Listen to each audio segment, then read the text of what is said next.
What's up, everybody? I'm Tim from Timber Ridge Gifts. So in this video we're going to cover one of the most important homemade candle making safety tips, as well as try to make sense out of one of the most hotly debated subjects among candle makers, and that being the issue of whether or not a homemade container candle will actually catch fire. More specifically, the melt pool melting down and melt pool catches fire. What happens is basically the entire melt pool will catch fire. You'll have a little mini bonfire. Eventually this will get hot enough that the glass will crack, spilling out the wax and oil mixture onto whatever surface it's on, ruining that surface and potentially burning down somebody's house. When I say this is hotly debated, some people will actually disagree that this can even actually happen. All you have to do is just do a quick Google search, watch a few YouTube videos. You can see a few videos of it actually happening. Just Google candle burns down house and you'll see 100 of them. You can Google some of the pictures and see the aftermath of it. So most people agree that it can happen, they just don't know why, and that's where the actual debate comes in.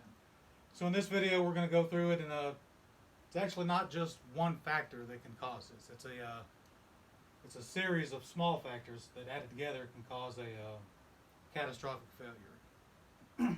So we're going to cover each of those. Hopefully by the end of it you'll have a better understanding of how this can happen and steps that you can do to prevent it from happening.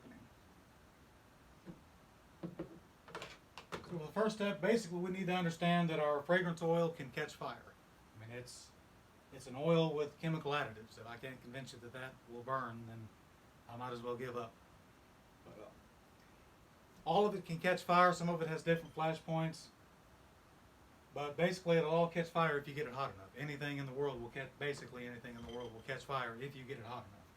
But one thing we need to understand about the fragrance oil is some of it will actually ignite a lot easier than others. I'll show you an example of what I mean. I've only found a few that are like this, but one thing I like to do before I use a fragrance oil in a candle is I'll just do a quick little test and see just how flammable it actually is. Like for this one, I've got the Racing Fuel fragrance oil from the candle maker store. This one's extremely flammable. So as I'm using this in my candles, I know that just to be on the safe side, it's a really strong scent anyway, so it's not going to affect it, but just to be on the safe side, I'm going to lower my fragrance load. So that way I have less of this flammable substance in my candle that can possibly create an issue. So let me show you what I'm talking about real quick.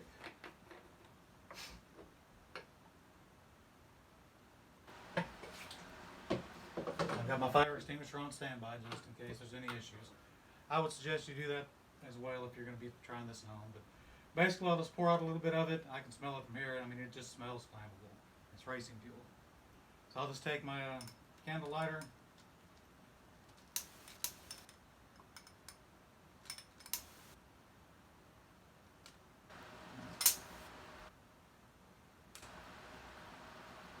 And there we go. As you can see, it didn't take long and that went up just like that. The thing to remember is they will all eventually do that if you get them hot enough. And this kind of just keep each step in mind as we go to the next step. This will make a lot more sense at the end of the video once we're able to add everything together. That's why I say it's a catastrophic failure, because it takes so many small things to go wrong to actually cause that issue. Let me just show you just a quick example. If you get a fragrance oil hot enough, it will burn. So we've got the Burning Love Cinnamon from Rustic Essentials, a flash point of greater than 200. So this shouldn't ignite just like that. It's going to take some effort. But if we sit here with the flame long enough, this will catch fire just like the other one did. We've got to get this entire thing hot enough. There we go. I'll probably edit that. That took about 3 minutes of me constantly holding it there. But as you can see, I got it hot enough and it did in fact catch fire. Okay. Now it did take me a while to get that going, but you can just imagine sitting inside a container there with that candle, with that wick going. It's going to sit there long enough. If the factors are met, there's going to be enough of that in there. It could potentially get that going. That's kind of the beginning part of how that can actually happen. Okay. I apologize if it looked like I'm sweating or if my face is all red. After I was done messing with that, I didn't have enough sense to wear gloves or wash my hands, and I touched my face, and now my face is on fire. But we'll push through. So the second factor that can actually cause this melt pool fire is your actual fragrance load. Just to go over it real quickly, your fragrance load talks about the percentage of fragrance oil you have in relation to the amount of wax you have. You can easily look on the manufacturer's packaging of the particular wax you use. It'll tell you the maximum fragrance load for that wax. I think for 464 it's either 11 or 12. For 444 it's like 10. And it goes up and down. Each one's different. You just check it and see what you've got. When they say maximum, they basically mean maximum. That's the maximum amount of wax. That's the maximum amount of fragrance oil that wax can actually hold. If you add more, which you can actually see happening if your candle sits, you can actually see like little beads forming on the top of it. A lot of people call that sweating. That's basically because you've got too much in there, the wax can't hold it, so it's eventually just forcing it out as it cures. So best tip is just stick with the within the limits of the wax that you have, and hopefully this won't be an issue going forward. So like I said, this is the formula we can use. It's the ounces of wax times the percentage of your fragrance load. We'll give you the actual ounces of wax, ounces of fragrance oil that you're going to need to get to that percentage. I'm not going to dwell on this too much. If you want a better explanation of this, just check out my tips and tricks video. But basically, that's the biggest tip on that, is just stick within the maximum limits of your wax. This is actually where people get the most upset and what causes the biggest debate. I guess basically, as candle makers, we want our candles as strong as possible. So if you start telling somebody that they have to limit what they put in it, they get a little upset. But basically, the manufacturers put that there for a reason. A lot of people try to get over it, and you're going to potentially cause yourself issues. Like I said, this is one of the most hotly debated subjects. I actually saw a video where a guy, he tried to disprove that the fragrance load was the issue that was causing this. What he did was he took, 6 or 8 candles, and he made different fragrance loads in each of them. I think he started out at like 10, then 15, 20, 25, 30, on up. And he burned each candle. Of course, there was no failure. There was no melt pool fire. Then for his grand finale, he took the fragrance oil and poured it straight on top of it. And of course, no melt pool fire. So to him and everybody else that agreed with him, that was proof that the fragrance load had nothing to do with the catastrophic failure of the melt pool fire. By itself, maybe not. But that's why I'm doing this video, to show you everything that goes into it that can potentially create that. And I'm not knocking him. It was actually a great video, but he kind of seemed like he went at it with an agenda. Anytime you're going to subject something to the scientific method, you have to account for all factors. And that's what we're doing here. So just remember the fragrance load formula. Check your manufacturer's suggestion for maximum fragrance load, and you should be okay there. Okay, so the next issue in the chain that can cause a melt pool fire is how well your fragrance oil is mixed in your wax. Basically, if you can kind of visualize it, just picture, just a pocket of fragrance oil in there that didn't mix properly with the wax. So as it melts down, you've got an even melt. All of a sudden, it hits that pocket of fragrance oil, and it could potentially cause you issues. There's a couple things that can cause your fragrance oil in your wax not to be melted or not to be mixed properly. Biggest one of which is the pouring temperature, or the temperature at which you add the fragrance oil. I always like to add mine around 160-ish. That's about the best range that I have found. A lot of people like to add it cooler. You can probably go, you don't want to go too cold, but you can probably, I think 140 would be probably the lowest I would add, and that would only be on specific wax. It's a pretty simple concept. You just add your fragrance oil in around the desired temperature. Like I said, 160 is mine. And just mix it up real good. A lot of people are afraid to over mix it. A lot of times you can watch and you can mix it and you'll see little air bubbles forming at the top. Those will go away. A lot of people think this is the main cause of frosting.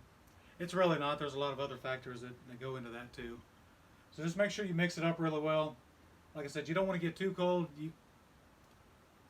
One potential possibility that might cause it not to mix well would be if, let's say you added this fragrance oil around maybe 130, 120, 130, and maybe your fragrance oil was sitting by the window and it got cold, or it was near an air conditioner vent. So whenever you ever added water to your wax, but it kind of just instantly like forms like a clump, that could potentially happen. Probably not likely that your temperature ranges are going to be that great, but it's a possibility.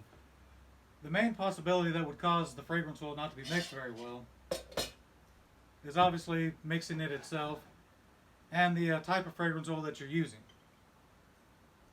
In my tips and tricks video, I showed you how to weigh it by volume and not by weight. This is another area where that could be an issue. You see we've got these two 16-ounce bottles from the same company. Don't know how well you can see them with the backlight. Let's try that. Let's see if it helps any. Okay. But as you can see, one's practically full and one's maybe 8/10 of the way full. But they actually weigh the same. I'll show you real quick. These are both 16-ounce bottles from the same company. Never been opened. Let's check them out. Okay. So we have the Pumpkin Pie Spice from Rustic Essentials. 1.15.